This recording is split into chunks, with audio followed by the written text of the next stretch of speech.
Hello ನಮಸ್ಕಾರ ಸ್ನೇಹಿತರೆ, ಎಲ್ರಿಗೂ ವೈಕುಂಠ ಏಕಾದಶಿ ದಿನದಂದು ಶುಭಾಶಯ. ಹಲೋ ನಮಸ್ಕಾರ ಸ್ನೇಹಿತರೆ, ಎಲ್ಲರೂ ಹೇಗಿದ್ದೀರಾ? ನಾವು ಚೆನ್ನಾಗಿದ್ದೀವಿ, ನೀವು ಕೂಡ ಚೆನ್ನಾಗಿದ್ದೀರಾ ಅಂತ ತಿಳ್ಕೊತೀನಿ. ಇವತ್ತು ಏಕಾದಶಿ ಇರೋದ್ರಿಂದ ನಮ್ಮ ಮನೇಲಿ ಬೇಗನೆ ಎದ್ದು ಪೂಜೆ ಎಲ್ಲ ಮುಗಿಸಿದ್ದೀವಿ. ಯಾಕಂದರೆ ತುಂಬ ರಶ್ ಇರುತ್ತೆ, ದೇವಸ್ಥಾನಕ್ಕೆ ಹೋಗಬೇಕು. ಹಾಗಾಗಿ ಇವತ್ತು ತಿರುಪತಿ ತಿಮ್ಮಪ್ಪನ ದರ್ಶನ ಅಂತೂ ಮಾಡೋಕ್ಕಾಗಲ್ಲ, ತುಂಬ ದೂರ ಇದ್ದೀವಿ. ಹಾಗಾಗಿ ನಮ್ಮ ಹತ್ರದಲ್ಲೇ ಇರ್ತಕ್ಕಂಥ ವೆಂಕಟರಮಣ ಸ್ವಾಮಿ ದೇವಸ್ಥಾನಕ್ಕೆ ಹೋಗ್ತಾ ಇದ್ದೀವಿ. ಈಗ ಎಲ್ಲ ಮನೆಯಲ್ಲೆಲ್ಲ ಪೂಜೆ ಆಯಿತು, ಈಗ ಹೊರಡಿದ್ದೀವಿ. ಈಗ ಸುಮಾರು ಒಂದು 4:15 ಆಗಿದೆ ಸ್ನೇಹಿತರೆ. ಈಗ ಅಷ್ಟೇ ಎಲ್ಲ ಪೂಜೆ ಎಲ್ಲ ಆಯಿತು, ಹೋಗ್ತಾ ಇದ್ದೀವಿ. ಬನ್ನಿ, ಅಲ್ಲೂ ಕೂಡ ಹೇಗಿರುತ್ತೆ ಅಂತ ನಿಮ್ಮನಿಗೂ ಕೂಡ ಶೇರ್ ಮಾಡ್ಕೊತೀನಿ.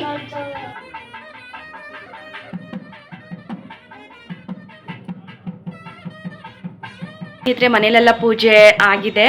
ಇವತ್ತು ರಾಯರಿಗೆ ಏಕಾದಶಿ ಆಗಿರೋದ್ರಿಂದ ಒಂದು ಗ್ಲಾಸ್ ನೀರು ಮತ್ತು ತುಳಸಿ ಅಷ್ಟೇ ಇಟ್ಟಿರೋದು. ಹಾಗಾಗಿ ಮನೆಯಲ್ಲೆಲ್ಲ ನೋಡಿ ಎಷ್ಟು ಚೆನ್ನಾಗಿ ಪೂಜೆ ಎಲ್ಲ ಮಾಡಿ ಮುಗಿಸಿದ್ದೀನಿ ನಾನು. ಇವತ್ತೆಲ್ಲ ಆಲ್ಮೋಸ್ಟು ತುಳಸಿಯಿಂದನೇ ಅಲಂಕಾರ ಮಾಡಿದ್ದೀನಿ ಅಂತಲೇ ಹೇಳ್ಬೋದು. ಯಾಕಂದರೆ ತುಳಸಿನೇ ಇಂಪಾರ್ಟೆಂಟ್, ಇವತ್ತು ತುಳಸಿ ಇಡಲೇಬೇಕು.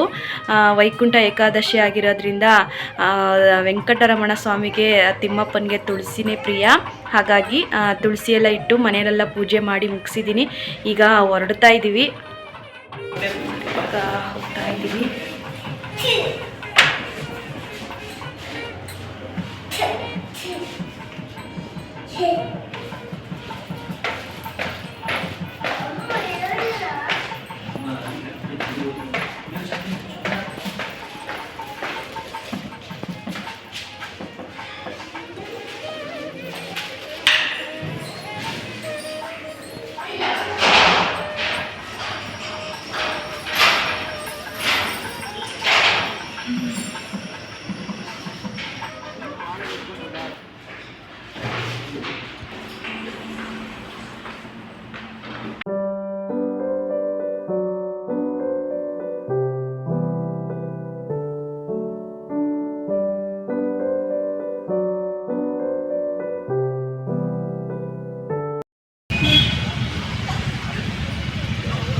ಜನ ಅಂತೂ ತುಂಬ ರಶ್ ಇದ್ದಾರೆ ಫ್ರೆಂಡ್ಸ್. ಇಷ್ಟು ಗಂಟೆಗಿನ ಜನ ಬಂದ್ಬಿಟ್ಟಿದ್ದಾರೆ ಅಂತ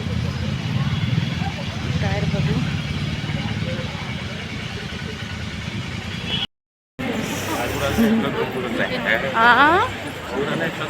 ಅದೇ ಎಷ್ಟು ರಶ್ ಅವ್ರು ನೋಡಿ. ಈಗಲೇ 5 ಗಂಟೆಗೆ ಇಷ್ಟು ರಶ್ಶು.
ಬೆಳಗ್ಗೆನೇ ಹೋಗಿ ದರ್ಶನಕ್ಕೆ ನಿಂತಿದ್ವಿ ಸ್ನೇಹಿತರೆ. ಅಷ್ಟರಲ್ಲೆಲ್ಲ 12 ಗಂಟೆಗೆ ಸ್ಟಾರ್ಟ್ ಆಗಿತ್ತಂತೆ. ಎಲ್ಲ ದರ್ಶನ ಮಾಡ್ಕೊಂಡು ಹೋಗ್ತಾ ಇದ್ರು.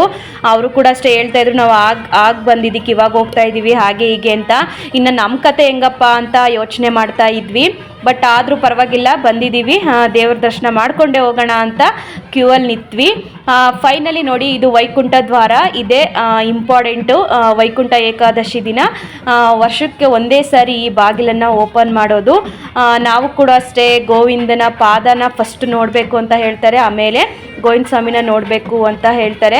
ನಾವು ಕೂಡ ಫೈನಲಿ ತುಂಬ ಚೆನ್ನಾಗಿ ದೇವ್ರ ದರ್ಶನ ಮಾಡಿಕೊಂಡು ಫೈನಲಿ 7:15ಗೆ ನಾವು ವಾಪಸ್ ಬಂದ್ವಿ ಸ್ನೇಹಿತರೆ. ತುಂಬ ಅಂದರೆ ತುಂಬ ಅಲಂಕಾರ ಮಾಡಿದರು, ಸಕ್ಕದಾಗಿತ್ತು, ನೋಡೋಕ್ಕೆ ಕಣ್ಣು ಸಾಲ್ತಾರಲ್ಲ ಅಷ್ಟು ಚೆನ್ನಾಗಿತ್ತು ಸ್ನೇಹಿತರೆ. ನೀವು ಯಾರೆಲ್ಲ ಹೋಗಿದ್ದೀರಾ, ಇನ್ನೂ ಹೋಗಿಲ್ಲ ಅಂತ ನನಗೆ ಕಮೆಂಟ್ ಬಾಕ್ಸಲ್ಲಿ ತಿಳಿಸಿ. Thank you for watching.